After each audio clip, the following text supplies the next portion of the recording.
Telus has struggled through a bear market and aggressive rate hikes. With rate cuts upon us, I gotta ask, are there better days ahead for this stock? Fasten your seatbelts, folks. This is going to be a good one. Telus is one of Canada's leading telecommunications companies, providing a wide array of services, including cell service, internet, and of course, television. With a customer-centric approach, they serve millions of customers from coast to coast to, well, coast. Telus has been and still is a very blue chip company, which is why many Canadians trust them with some of their investing dollars. They have maintained a strong market position as one of the big three telecommunication companies in Canada. In addition to that, they've also demonstrated a history of dividend growth. Yes, they are a dividend aristocrat, as they have increased their dividend every year for 20 consecutive years. When considering an investment in Telus, it is also important to take into consideration that there are a few things you may want to consider. The telecommunications sector is highly regulated, and as such, their profitability can be impacted by changes to the regulations made by, well, either the Canadian government or more likely the CRTC. They are also in a very competitive landscape, and often they are impacted by what Bell or Rogers does. It is said that if one jumps off a sales cliff, the other two are pretty much sure to follow. Finally, this is a sector that experiences rapid technology advancements, and as such, they do require a good amount of cash for investment in new technologies as they emerge.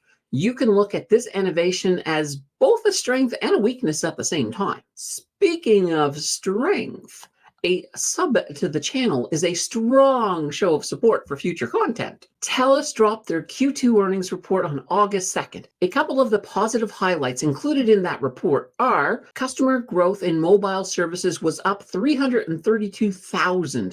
Which was up 39,000 from the previous year. There was a net addition of 101,000 phones added to their network and 33,000 new internet customers. That does sound pretty darn good, but if we want to get the fundamental picture, we are going to need to break out some numbers. To do that, we need to call on, come on, you know who, the one and only Mr. Math. We will start off with a little bit of their surface data. At the time of recording, their current value was coming in at $22.69, and their market cap sitting at a nice looking $33.46 billion. Their beta sitting at 0.72, meaning they're a little bit less volatile than the market average. Their earnings per share coming in at 0.53, so that is a little low for them. Their price to earnings ratio, 42.55, and that's a little high for them. The average in their sector is 11.8. If we look at the other national telecommunication companies, we have Bell coming in at 21.9, Quebecor coming in at 11.3, and Rogers 34.94. So they definitely come in on the high end of that. Their price to book ratio, that comes in at 2.10, and the average is 2.10, so they're right on target there. Their return on equity, it is low at 4.67%. That number should be a lot higher. So I did take a look at their future return on equity, which does come in at 13.8%. Basically, that is the value that this return on equity is expected to grow to in the next 3 years. So let's hope we see that, because that would be a lot nicer of a number for sure. Their return on assets coming in at 3.58%, also a little bit low. These numbers are pretty much what I expected, though I was a little surprised with their price to earnings being as high as it was, and I was also a little bit disappointed in that return on equity. I think it is time to peel back another layer and take a look at their cash situation. They have a revenue of $19.91 billion, and their earnings are sitting at $779 million. Luckily, those projected earnings are forecast to grow by 23.46% per year. Their profit margin sitting at 3.9%. Let's look at their free cash flow. That comes in at $1.12 billion. And their operating cash flows coming in at $4.96 billion. Okay, let's take a look at their fair value. So once again, their current value is sitting at $22.69. And with a discounted cash flow model, we do get a fair value of $75.85. So that does paint them as being undervalued by 70.1%. Looking at their 1-year target, That comes in at $24.79. So they are expected to go up in the next year by 9.3%. That's not too bad. We do have good cash flow, but those earnings are lower than I would like to see. All right. I think we should dive a little bit deeper. Take a look at those dividends and returns. They have a dividend yield of 6.859%. That is a quarterly dividend of 38.9 cents per share. The payout ratio on that, pretty darn high, 283.94%. That is definitely a high payout ratio, and that is what happens when earnings are on the low side. It will look better if their projected earnings increase does happen as projected. Now, you can also do a payout ratio based on cash flow. And if we do that, it's still high, a little bit better, 208%. On the bright side, we did mention that they are a dividend aristocrat. So they have increased that dividend for 20 straight years. And we can see it here in their 5-year average dividend increase. That does come in at 6.69%. That's not too shabby. Looking at their returns now. On their 3-year, their return on investment comes in at, oh boy, it's negative 11.86%. Add in the dividends, it doesn't save them. Total return comes in at negative 2.28%. As I said before, this is a sector that has struggled through a bear market and then those aggressive rate hikes. It definitely reflects in these numbers.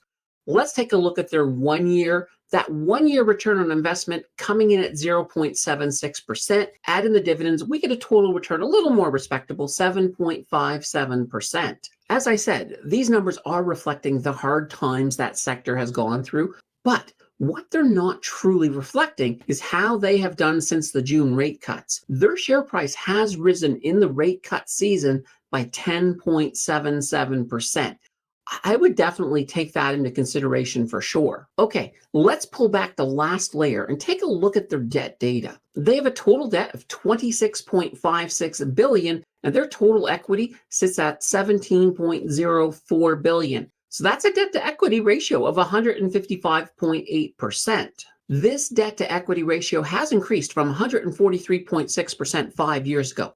So they have been moving this debt, this ratio in the wrong direction. When we look at their cash and cash equivalents, that does come in at $930 million. Switching over to their short term, they have short-term assets of $6.42 billion and liabilities of $9.68 billion. On the long term, though, it does look better. They have assets of $50.90 billion and liabilities of $30.58 billion. We will also quickly look at the share dilution. They have diluted their shares in the last year. In fact, their share dilution comes in at 2.6%. That basically means that the stock value has dropped 2.6% due to, well, printing new shares. We knew their debt was going to be high, and that is one of the reasons they should do better in the rate cut season. Currently, this debt is not well covered by their operating cash flow, and the interest on it is not well covered by their EBIT, earnings before interest and taxes. The rate cuts are going to improve this. Okay, I think I have enough information to bring this all home into a final verdict. Telus is a blue chip company, and they do have the moat to weather the storm of the bear market and the Bank of Canada's aggressive rate hikes. They are a company that is going to benefit as we move deeper into rate cut season. However, their recovery will be slower, but perhaps more steady as they lower their debt servicing costs. For a long-term investor, this may not be a bad thing, as it does give ample time to add to your position. The dividends are a nice side as you slowly ride this train into recovery. I do believe the dividends are safe, and I would be more than shocked to see Telus cut them. They have a long 20-year history of raising the dividends, and I think they will not easily break that dividend aristocrat tradition. In fact, if things get bad, they already demonstrated that they will dilute shares opposed to cutting the dividend. This is not a bad stock for passive income investors, as you do get that blue chip foundation circle the wagon stock and some good dividends at the same time. Many of the pure income investors will pass on this one, as the dividends are, well, they're probably not high enough for some of their tastes. I do think this will be a good total return stock through the rate cut season for sure. If I was holding Telus in a red position, I would not sell, as a return to the green is on the horizon. If you are interested in Telus, don't forget to put in a whole heaping helping of due diligence before you place any of your hard-earned money. on the table. Let's continue that learning journey by checking out this video on Scotiabank. Thank you for watching, and I will see you in the next video.